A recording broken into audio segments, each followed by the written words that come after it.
ಕಳೆದ 13 ವರ್ಷಗಳಿಂದ ಕೋಮಾದಲ್ಲಿದ್ದ ವ್ಯಕ್ತಿಗೆ ಕೋರ್ಟ್ ದಯಾಮರಣವನ್ನು ನೀಡಿದೆ.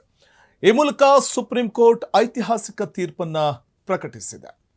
ಕೋಮಾದಲ್ಲಿದ್ದವಗೆ ಚಿಕಿತ್ಸೆ ಆಹಾರವನ್ನು ನಿಲ್ಲಿಸಿ ಸಹಜ ಸಾವಿಗೆ ಅವಕಾಶವನ್ನು ನೀಡಿ ಐತಿಹಾಸಿಕ ತೀರ್ಪನ್ನು ಕೊಟ್ಟಿದೆ. ಈ ಮೂಲಕ ದೇಶದಲ್ಲೇ ಮೊದಲ ಬಾರಿ ಪರೋಕ್ಷ ದಯಾಮರಣಕ್ಕೆ ಅಂದರೆ ಪ್ಯಾಸಿವ್ ಯುಥನೇಷಿಯಾಗೆ ಅವಕಾಶವನ್ನು ಕಲ್ಪಿಸಿ ಐತಿಹಾಸಿಕ ತೀರ್ಪನ್ನು ನೀಡಿದೆ. ನ್ಯಾಯಮೂರ್ತಿಗಳಾದಂತಹ JB ಪರ್ದಿವಾಲ ಮತ್ತು KV ವಿಶ್ವನಾಥನ್ ಅವರಿದ್ದ ಪೀಠ ಈ ತೀರ್ಪನ್ನು ನೀಡಿದ್ದು ಕೇಂದ್ರ ಸರ್ಕಾರಕ್ಕೆ ದಯಾಮರಣದ ಕುರಿತು ಸಮಗ್ರ ಕಾನೂನು ತರುವಂತೆ ಸೂಚನೆಯನ್ನು ನೀಡಿದೆ. ದೆಹಲಿಯ ಏಮ್ಸ್ ಆಸ್ಪತ್ರೆಗೆ ಗೌರವಯುತವಾಗಿ ರೋಗಿಯ ಜೀವನಾಧಾರ ವ್ಯವಸ್ಥೆಯನ್ನ ತೆಗೆದುಹಾಕುವಂತೆ ನಿರ್ದೇಶನ ಕೂಡ ನೀಡಿದೆ. ಪ್ರಾಥಮಿಕ ಮತ್ತು ದ್ವಿತೀಯ ವೈದ್ಯಕೀಯ ಮಂಡಳಿಯನ್ನ ಸ್ಥಾಪನೆ ಮಾಡಬೇಕು. ಎಲ್ಲ ಜಿಲ್ಲೆಗಳಲ್ಲಿನ ಮುಖ್ಯ ವೈದ್ಯಾಧಿಕಾರಿಗಳು ದ್ವಿತೀಯ ಮಂಡಳಿಗಳಿಗೆ ವೈದ್ಯರನ್ನು ಆಯ್ಕೆ ಮಾಡಬೇಕು. ಈ ಎರಡೂ ಮಂಡಳಿಗಳು ಜೀವನಾಧಾರ ತೆಗೆದುಹಾಕುವುದಕ್ಕೆ ಶಿಫಾರಸು ಮಾಡಿದ್ದಾರೆ. ನ್ಯಾಯಾಲಯದ ಹಸ್ತಕ್ಷೇಪದ ಅಗತ್ಯವಿಲ್ಲ ಅಂತ ಕೇಂದ್ರ ಸರ್ಕಾರಕ್ಕೆ ಸೂಚನೆಯನ್ನ ನೀಡಿದೆ. ರಾಣಾ ಅವರ ಪೋಷಕರ ಕುರಿತು ವಿಶೇಷ ಗೌರವವನ್ನು ವ್ಯಕ್ತಪಡಿಸಿರುವಂತಹ ಪೀಠ ಅವರು ಯಾವತ್ತೂ ತಮ್ಮ ಮಗನನ್ನ ಬಿಟ್ಕೊಡ್ಲೇ ಇಲ್ಲ. ಆತನಿಗೆ ಇನ್ನಿಲ್ಲದ ಪ್ರೀತಿ ಮತ್ತು ಕಾಳಜಿಯನ್ನ ತೋರಿದ್ದಾರೆ. ಹೀಗಂತ ಕೋರ್ಟ್ ಮೆಚ್ಚುಗೆಯನ್ನ ವ್ಯಕ್ತಪಡಿಸಿದೆ. ವೀಕ್ಷಕರೇ, ಅಷ್ಟಕ್ಕೂ ಏನಿದು ಪ್ರಕರಣ? ಈ ದಯಾಮರಣದ ಕುರಿತಾಗಿ ನಾನು ಮಾತಾಡ್ತಾ ಇದ್ದೆ, ಆದರೆ ಈ ಪ್ರಕರಣ ಏನು ಅನ್ನುವಂಥದ್ದನ್ನು ಕೂಡ ನಾವು ನೋಡ್ತಾ ಹೋಗೋಣ. ವೀಕ್ಷಕರೇ, ಉತ್ತರ ಪ್ರದೇಶದ ಹರೀಶ್ ರಾಣಾ ಎಂಬ ಸ್ಫುರದ್ರೂಪಿ ಯುವಕ ಎಂಜಿನಿಯರಿಂಗ್ ಓದ್ತಾ ಇರ್ತಾನೆ. ಬದುಕಿನ ಬಗ್ಗೆ ನಾನಾ ಕನಸುಗಳನ್ನ ಕಟ್ಕೊಂಡಿರ್ತಾನೆ. ಎಂಜಿನಿಯರಿಂಗ್ ಮುಗಿಸಿ ಸ್ವಂತ ನೌಕರಿಯನ್ನ ಹಿಡಿಬೇಕು, ಅಪ್ಪ ಅಮ್ಮನನ್ನ ಚೆನ್ನಾಗಿ ನೋಡ್ಕೊಳ್ಳಬೇಕು, ಹೀಗೆಲ್ಲ ಕನಸನ್ನ ಕಂಡಿರ್ತಾನೆ. ಆ ಬೊಗಸೆ ಕಂಗಳಲ್ಲಿ ಆತ ಸಾವಿರಾರು ನೂರಾರು ಕನಸುಗಳನ್ನ ಕಂಡಿರ್ತಾನೆ. ಆದರೆ ಆಗಿದ್ದೇ ಬೇರೆ. ತಾನೊಂದು ಬಗೆದರೆ ವಿಧಿ ಒಂದು ಬಗೆಯಿತು ಅಥವಾ ದೈವ ಒಂದು ಬಗೆಯಿತು ಅಂತ ಹೇಳ್ತಾರಲ್ಲ, ಹಾಗೆ ಅದು 2003ನೇ ಇಸ್ವಿ. ಆತನ ಕನಸುಗಳೆಲ್ಲ ಕಮರಿ ಹೋದಂತಹ ವರ್ಷ. ವಿಧಿ ಆತನ ಬಾಳಲ್ಲಿ ತಂದ ದುರ್ದಿನ ಆಗಿತ್ತು ಅವತ್ತು. ತಾನು ಉಳಿದುಕೊಂಡಿದ್ದಂತಹ 4ನೇ ಅಂತಸ್ತಿನಿಂದ, ಅಂದರೆ ಆತ ಏನು ವಸತಿ ನಿಲಯದಲ್ಲಿ ಉಳ್ಕೊಂಡಿರ್ತಾನೆ, 4ನೇ ಅಂತಸ್ತಿನಿಂದ ಆಯ ತಪ್ಪಿ ಕೆಳಗೆ ಬಿದ್ದಿದ್ರಿಂದ ತಲೆಗೆ ತೀವ್ರ ತರದ ಪೆಟ್ಟು ಬಿದ್ದು ಗಂಭೀರವಾಗಿ ಗಾಯಗೊಂಡು ಪ್ರಜ್ಞೆ ತಪ್ತಾನೆ. ಈ ವಿಷಯ ತಿಳಿದು ಸ್ಥಳಕ್ಕೆ ದೌಡಾಯಿಸಿದ ಹೆತ್ತವರು ಕೂಡಲೇ ಆತನನ್ನು ಆಸ್ಪತ್ರೆಗೆ ದಾಖಲು ಮಾಡ್ತಾರೆ. ಅದರ ತಲೆಗೆ ತೀವ್ರ ಪೆಟ್ಟು ಬಿದ್ದಿದ್ರಿಂದ ಹರೀಶ್ ರಾಣಾ ಕೋಮಾಗೆ ಜಾರಿದ್ದಾರೆ ಅಂತ ವೈದ್ಯರು ಹೇಳ್ತಾರೆ. ಆಘಾತಗೊಂಡ ಪೋಷಕರು ಮಗನ ಚಿಕಿತ್ಸೆಗೋಸ್ಕರ ಸುತ್ತದ ಆಸ್ಪತ್ರೆಗಳಿಲ್ಲ, ಹೋಗದ ದೇವಸ್ಥಾನಗಳಿಲ್ಲ, ಮಾಡದ ಪ್ರಾರ್ಥನೆಗಳಿಲ್ಲ, ಹೊರದ ಹರಕೆಗಳಿಲ್ಲ. ಇಷ್ಟಾದರೂ ಮಗ ಮತ್ತೆ ಸಹಜ ಸ್ಥಿತಿಗೆ ಬರ್ತಾನೆ ಅನ್ನುವ ಆಸೆಯಲ್ಲೇ, ಆ ಪ್ರಯತ್ನದಲ್ಲೇ ಚಿಕಿತ್ಸೆ ಕೂಡ ಮುಂದುವರಿಸ್ತಾರೆ.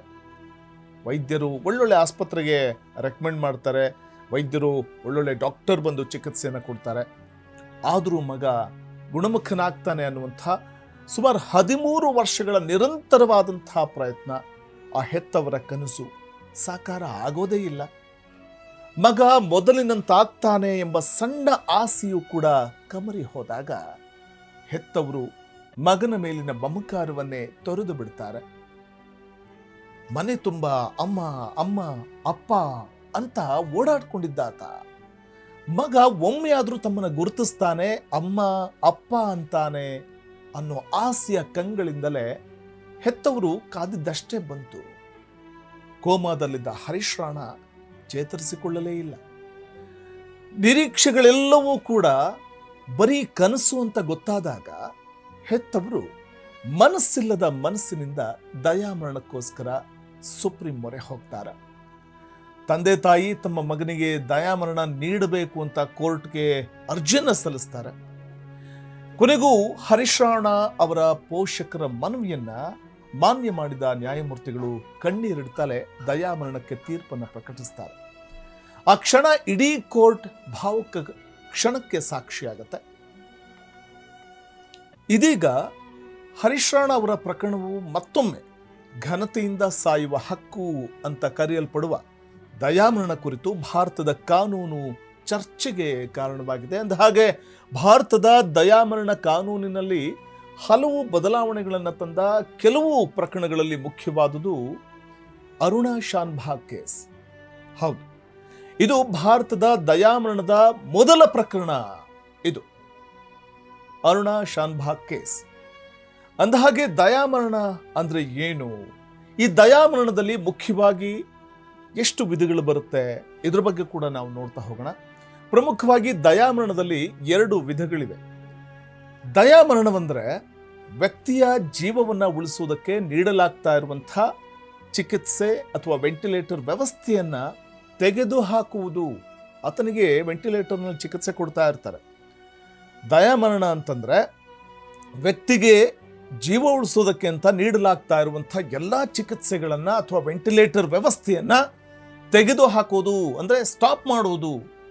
ದಯಾಮರಣ ಅಂದ್ರೆ ಗುಣಪಡಿಸಲಾಗದ ಕಾಯಿಲೆ ಅಥವಾ ತೀವ್ರವಾದ ದೈಹಿಕ ನೋವಿನಿಂದ ಬಳಲ್ತಾ ಇರುವಂತಹ ವ್ಯಕ್ತಿ ಆ ನೋವಿನಿಂದ ಮುಕ್ತಿ ಪಡೆಯುವುದಕ್ಕೆ ಸ್ವಯಂ ಪ್ರೇರಿತವಾಗಿ ಸಾವನ್ನ ಆಯ್ಕೆ ಮಾಡಿಕೊಳ್ಳೋದಾಗಿದೆ. ಇದನ್ನ ಇಂಗ್ಲಿಷ್ನಲ್ಲಿ ಯುಥೇನಿಸಿಯಾ ಅಂತ ಅಥವಾ ಮೆರ್ಸಿ ಕಿಲ್ಲಿಂಗ್ ಅಂತ ಕರೆಯಲಾಗುತ್ತೆ. ಅಂದ್ರೆ ನೇರ ದಯಾಮರಣ ಅಂದ್ರೆ ಯುಥನೇಷಿಯಾ. ನಾನು ಆಗಲೇ ಹೇಳಿದೆ, ಇದನ್ನು ಇಂಗ್ಲಿಷ್ನಲ್ಲಿ ನಾವು ಯುಥನೇಷಿಯಾ ಅಥವಾ ಮೆರ್ಸಿ ಕಿಲ್ಲಿಂಗ್ ಅಂತ ಕರೆಯಲಾಗುತ್ತೆ ಅಂತ ಹೇಳಿದೆ. ಸೊ ನೇರ ದಯಾಮರಣ ಅಂದ್ರೆ ಆಕ್ಟಿವ್ ಯುಥನೇಷಿಯಾ. ಹೀಗಂದ್ರೆ ರೋಗಿಯ ನೋವನ್ನ ಕೊನೆಗಾಣಿಸೋದಕ್ಕೋಸ್ಕರ ನೇರವಾಗಿ ಪ್ರಾಣಾಪಾಯಕಾರಿಯಾದಂಥ ಔಷಧಗಳನ್ನ ಅಥವಾ ವಿಷದ ಇಂಜೆಕ್ಷನ್ಗಳನ್ನ ನೀಡಿ ಸಾವಿಗೆ ಕಾರಣ ಆಗೋದು. ಇದನ್ನ ನಾವು ನೇರ ದಯಾಮರಣ ಅಥವಾ ಆಕ್ಟಿವ್ ಯುಥನೇಷಿಯಾ ಅಂತ ಕರೀತಾರೆ. ಇನ್ನು ಮತ್ತೊಂದಿದೆ, ಇನ್ನೊಂದು ವಿಧ ಇದೆ, ನಿಷ್ಕ್ರಿಯ ದಯಾಮರಣ ಅಂತ, ಪ್ಯಾಸಿವ್ ಯೂಥನೇಷಿಯಾ ಅಂತ. ಅಂದ್ರೆ ಬದುಕೋದಕ್ಕೆ ಅಗತ್ಯವಿರುವಂತಹ ಕೃತಕ ಜೀವದಾಯಕ ವ್ಯವಸ್ಥೆಗಳನ್ನ, ಉದಾಹರಣೆಗೆ ವೆಂಟಿಲೇಟರ್ ವ್ಯವಸ್ಥೆ ಇರಬಹುದು ಅಥವಾ ಆಹಾರದ ನಳಿಕೆ ಇರಬಹುದು. ಆಹಾರವನ್ನ ನೀಡುವಂಥ ನಳಿಕೆ ಇರುತ್ತಲ್ಲ, ಕೋಮಾದಲ್ಲಿರುವಂಥ ವ್ಯಕ್ತಿಗೆ ನಳಿಕೆ ಮೂಲಕ ಆಹಾರ ನೀಡಲಾಗ್ತಾ ಇರುತ್ತೆ, ವೆಂಟಿಲೇಟರ್ ವ್ಯವಸ್ಥೆ ಇರುತ್ತೆ. ಆ ವೆಂಟಿಲೇಟರ್ ವ್ಯವಸ್ಥೆಗಳನ್ನ ಅಂದ್ರೆ ಜೀವದಾಯಕವಾದಂಥ ವ್ಯವಸ್ಥೆಗಳು, ಕೃತಕವಾದಂಥ ಜೀವದಾಯಕ ವ್ಯವಸ್ಥೆಗಳಿವೆಲ್ಲ, ವೆಂಟಿಲೇಟರ್ ಅಥವಾ ಆಹಾರದ ನಳಿಕೆ, ಇವುಗಳನ್ನ ತೆಗೆದುಹಾಕುವ ಮೂಲಕ ಸಾವು ಸಂಭವಿಸಲು ಬಿಡುವಂಥದ್ದು. ಸಾವು ತಾನಾಗೇ ಬರಲಿ, ಆ ಕೃತಕವಾದಂಥ ಒಂದು ಜೀವದಾಯಕ ವ್ಯವಸ್ಥೆಯನ್ನು ಅಂದರೆ ವೆಂಟಿಲೇಟರ್ ಅಥವಾ ಆಹಾರದ ನಳಿಕೆಗಳನ್ನು ಸ್ಟಾಪ್ ಮಾಡಿಬಿಡೋದು, ತೆಗೆದು ಹಾಕಿಬಿಡೋದು. ಆಗ ಅನಿವಾರ್ಯವಾಗಿ ಜೀವ ನಿಂತು ಹೋಗ್ಬಿಡುತ್ತೆ. ಅಂದರೆ ಕೃತಕ ಜೀವದಾಯಕ ವ್ಯವಸ್ಥೆಗಳನ್ನು ತೆಗೆದು ಹಾಕುವ ಮೂಲಕ ಸಾವು ಸಂಭವಿಸುವುದಕ್ಕೆ ಅನುವು ಮಾಡಿಕೊಡುವಂಥದ್ದು.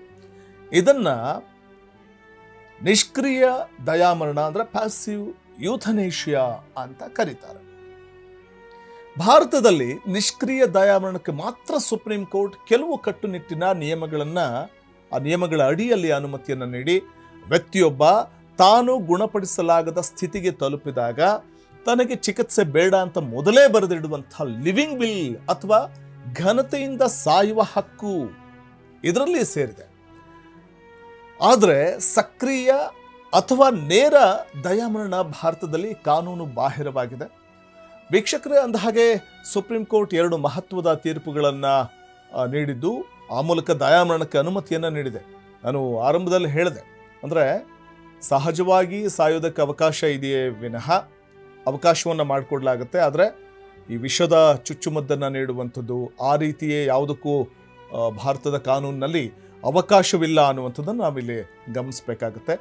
ಅಂದರೆ ನಾವು ಪ್ರಮುಖವಾಗಿ ನಾವು ಗಮನಿಸ್ತಾ ಹೋದರೆ ನೇರ ದಯಾಮರಣಕ್ಕೆ ಅಂದರೆ ಆಕ್ಟಿವ್ ಯೂಥನೇಷಿಯಾ ಅಂದರೆ ರೋಗಿಯ ನೋವನ್ನು ಕೊನೆಗಾಣಿಸೋದಕ್ಕೆ ಪ್ರಾಣಾಪಾಯಕಾರಿಯಾದಂಥ ಔಷಧಗಳನ್ನು ಅಥವಾ ವಿಷದ ಇಂಜೆಕ್ಷನ್ಗಳನ್ನು ನೀಡಿ ಸಾವಿಗೆ ಕಾರಣವಾಗುವುದಕ್ಕೆ ಅಂಥದ್ದಕ್ಕೆ ಅವಕಾಶ ಇಲ್ಲ ಭಾರತೀಯ ಕಾನೂನಿನಲ್ಲಿ.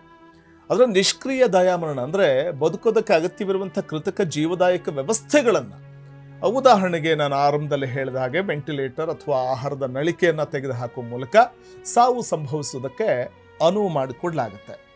ಸೊ ಇಲ್ಲಿ ನಾವು ಪ್ರಮುಖವಾಗಿ ಗಮನಿಸ್ತಾ ಹೋದರೆ ವ್ಯಕ್ತಿಯೊಬ್ಬ ತಾನು ಗುಣಪಡಿಸಲಾಗದ ಸ್ಥಿತಿಗೆ ತಲುಪಿದಾಗ ತನಗೆ ಚಿಕಿತ್ಸೆ ಬೇಡ ಅಂತ ಮೊದಲೇ ಬರೆದಿಡುವಂಥ ಲಿವಿಂಗ್ ವಿಲ್ ಅಥವಾ ಘನತೆಯಿಂದ ಸಾಯುವಂಥ ಹಕ್ಕು ಇದರಲ್ಲಿ ಸೇರಿದೆ.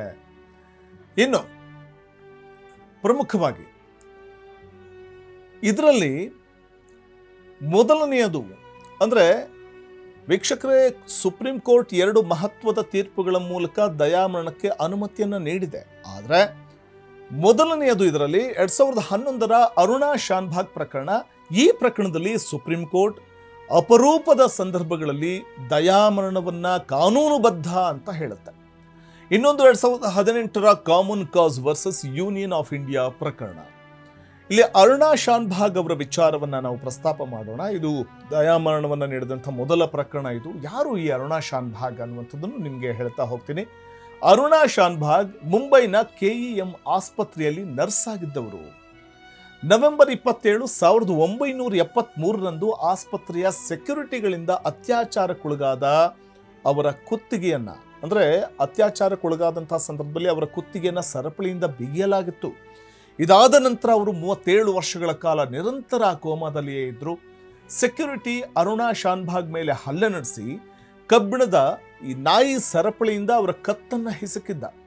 ಅವರ ಕತ್ತು ಹಿಸುಕಿದಾಗ ಅದು ಅವರ ಮೆದುಳಿಗೆ ಆಮ್ಲಜನಕ ಪೂರೈಕೆ ಏನಾಗ್ತಾ ಇತ್ತು ಅದನ್ನು ಕಡಿತಗೊಳಿಸುತ್ತೆ. ಈ ದಾಳಿಯು ಅವರ ಮೆದುಳಿಗೆ ಹಾನಿಯನ್ನು ಉಂಟು ಮಾಡುತ್ತೆ. ಇದರಿಂದ ಅವರು ಪಾರ್ಶ್ವವಾಯುವಿಗೆ ತುತ್ತಾಗುವಂತಹ ಒಂದು ಪರಿಸ್ಥಿತಿ ಉಂಟಾಗ್ಬಿಡುತ್ತೆ ಅರುಣಾ ಶಾನ್ಭಾಗ್ ಅವರಿಗೆ. ಆಗ ಕಣ್ಣು ಕಾಣದಂತಾಗುತ್ತೆ, ಕಿವಿ ಕೇಳದಂತಾಗುತ್ತೆ ಅವರಿಗೆ. KEM ಆಸ್ಪತ್ರೆಯ ನರ್ಸಿಂಗ್ ಸಿಬ್ಬಂದಿ ಅವರನ್ನ ಬಹಳ ಜಾಗರೂಕವಾಗಿ ನೋಡ್ಕೊಳ್ತಾರೆ. ಟ್ಯೂಬ್ ಮೂಲಕ ಅವರಿಗೆ ಆಹಾರವನ್ನು ನೀಡಲಾಗುತ್ತೆ. ಅರುಣಾ ಶಾನ್ಭಾಗ್ ಆ ಆಸ್ಪತ್ರೆಯ ಮಗಳಂತೆಯಾಗಿರ್ತಾರೆ. ಅರುಣಾ ಅವರನ್ನ ಮದುವೆ ಆಗಬೇಕಿದ್ದ ಯುವಕ ಅವರಿಗೆ ದಯಾಮರಣ ನೀಡಬೇಕು ಅಂತ ಮನವಿಯನ್ನು ಕೂಡ ಮಾಡಿಕೊಳ್ತಾರೆ. ಆಸ್ಪತ್ರೆಯ ಸಿಬ್ಬಂದಿ ಅರುಣಾ ಶಾನ್ಭಾಗ್ಗೆ ಆಹಾರ ನೀಡುವುದನ್ನ ನಿಲ್ಲಿಸುವಂತೆ ನಿರ್ದೇಶನಗಳನ್ನು ನೀಡಬೇಕು ಅಂತ ಅವರು ನ್ಯಾಯಾಲಯವನ್ನು ಒತ್ತಾಯ ಕೂಡ ಮಾಡ್ತಾರೆ.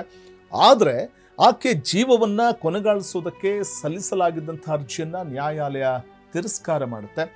ಅರುಣಾ ಶಾನ್ಭಾಗ್ ಪ್ರಕರಣದಲ್ಲಿ ಹಲವು ದಶಕಗಳಿಂದ ಅವರನ್ನ ನೋಡಿಕೊಂಡ ಆಸ್ಪತ್ರೆ ಸಿಬ್ಬಂದಿ ಚಿಕಿತ್ಸೆಯನ್ನ ನಿಲ್ಲಿಸೋದನ್ನ ಬೆಂಬಲಿಸಲಿಲ್ಲ.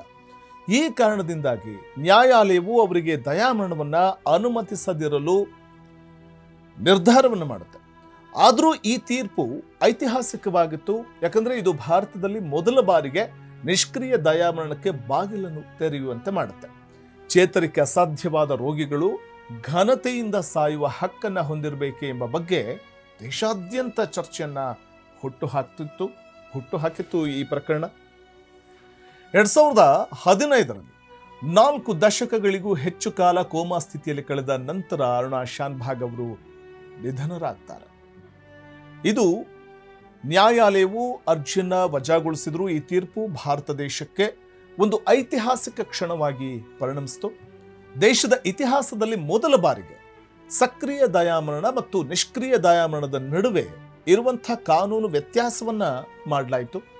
2018 ಅಂದರೆ 2018ರ common cause versus Union of India ಪ್ರಕರಣದಲ್ಲಿ 5ರನ್ನೊಳಗೊಂಡ ನ್ಯಾಯಾಧೀಶರ ಪೀಠವು ನಿಷ್ಕ್ರಿಯ ದಯಾಮರಣವನ್ನ ಔಪಚಾರಿಕವಾಗಿ ಕಾನೂನುಬದ್ಧಗೊಳಿಸಿತು. ನ್ಯಾಯಾಲಯವು ಘನತೆಯಿಂದ ಸಾಯುವ ಹಕ್ಕು ಆರ್ಟಿಕಲ್ 21 ಅಡಿಯಲ್ಲಿ ಮೂಲಭೂತ ಹಕ್ಕು ಅಂತ ಘೋಷಿಸಿತು. ಈ ತೀರ್ಪು ಲಿವಿಂಗ್ ವಿಲ್ಗಳನ್ನು ಪರಿಚಯಿಸಿತು. ಇದು ವ್ಯಕ್ತಿಗಳು ತಮ್ಮ ಜೀವಿತಾವಧಿಯ ಅಂತ್ಯದ ಆಸೆಗಳನ್ನ ಮುಂಚಿತವಾಗಿ ದಾಖಲಿಸುವುದಕ್ಕೆ ಅನುವು ಮಾಡಿಕೊಡುತ್ತೆ. 2023ರಲ್ಲಿ ಸುಪ್ರೀಂ ಕೋರ್ಟ್ ಈ ಮಾರ್ಗಸೂಚಿಗಳನ್ನು ಸರಳೀಕರಣಗೊಳಿಸಿತು. ಭಾರತದಲ್ಲಿ ನಿಷ್ಕ್ರಿಯ ದಯಾಮರಣಕ್ಕೆ ಮುಖ್ಯ ಅವಶ್ಯಕತೆಗಳು ಅಂತಂದ್ರೆ ಅದು ಹೀಗಿವೆ. ಆಸ್ಪತ್ರೆಯಲ್ಲಿ ಪ್ರಾಥಮಿಕ ವೈದ್ಯಕೀಯ ಮಂಡಳಿ ಮತ್ತು ದ್ವಿತೀಯ ಮಂಡಳಿಯು ರೋಗಿಗೆ ಚೇತರಿಸಿಕೊಳ್ಳುವ ಸಾಧ್ಯತೆ ಇಲ್ಲ ಅಂತ ಪ್ರಮಾಣೀಕರಿಸಬೇಕಾಗತ್ತೆ. ನ್ಯಾಯಾಂಗ ಮ್ಯಾಜಿಸ್ಟ್ರೇಟ್ ಬದಲಿಗೆ ಲಿವಿಂಗ್ ವಿಲ್ ಅನ್ನ ಈಗ ನೋಟರಿ ಅಥವಾ ಗೆಜೆಟೆಡ್ ಅಧಿಕಾರಿಯಿಂದ ದೃಢೀಕರಿಸಬಹುದು. ರೋಗಿಯು ಒಪ್ಪಿಗೆ ನೀಡಲು ಸಾಧ್ಯವಾಗದೇ ಇದ್ದ ಸಂದರ್ಭದಲ್ಲಿ ನಿಕಟ ಸಂಬಂಧಿ ಅಥವಾ ಕಾನೂನು ಪಾಲಕರಂತಹ ವ್ಯಕ್ತಿಗಳು ಈ ವೇಳೆ ಪ್ರಕ್ರಿಯೆಯನ್ನ ತೆಗೆದುಕೊಳ್ಳಬಹುದು. ಆದರೆ ಇದು ವೈದ್ಯಕೀಯ ಮತ್ತು ನ್ಯಾಯಾಂಗ ಅಧಿಸೂಚನೆಗೆ ಒಳಪಟ್ಟಿರಬೇಕು ಅಂತ ಮಾರ್ಗಸೂಚಿಗಳನ್ನು ಸರಳಗೊಳಿಸಿತು. ಈ ಮೂಲಕ ದಯಾಮರಣಕ್ಕೆ ಇದ್ದಂತಹ ಅವಕಾಶಗಳು ಏನೇನು ಅನ್ನುವಂಥದ್ದನ್ನು ಮತ್ತು ದಯಾಮರಣ ಅಂದರೆ ಏನು, ಹೇಗೆ ಈ ದಯಾಮರಣಕ್ಕೆ ಅನುವು ಮಾಡಿಕೊಡುತ್ತೆ ಕಾನೂನಿನ ಮೂಲಕ ಕೋರ್ಟ್ಗಳು ಅನ್ನುವಂಥದ್ದು ಕೂಡ ನಾವಿಲ್ಲಿ ಪ್ರಸ್ತಾಪ ಮಾಡ್ತಾ ಇದ್ವಿ. ಇದಾಗಿತ್ತು ಈ ಹೊತ್ತಿನ ವಿಶೇಷ. ನೋಡ್ತಾ ಇರಿ ಫ್ರೀಡಮ್ ಟಿವಿ, ಇದು ಜನಸಾಮಾನ್ಯರ ಶಕ್ತಿ. ಕ್ಷಣ ಕ್ಷಣದ ಸುದ್ದಿಗಳಿಗಾಗಿ ಫ್ರೀಡಮ್ ಟಿವಿ ಸಬ್ಸ್ಕ್ರೈಬ್ ಮಾಡಿ, ಲೈಕ್ ಮಾಡಿ ಹಾಗೂ ಫಾಲೋ ಮಾಡಿ. ಹೊಸ ಸುದ್ದಿಗಳ ನೋಟಿಫಿಕೇಶನ್ಗಾಗಿ ಬೆಲ್ ಐಕಾನ್ ಮೇಲೆ ಕ್ಲಿಕ್ ಮಾಡಿ.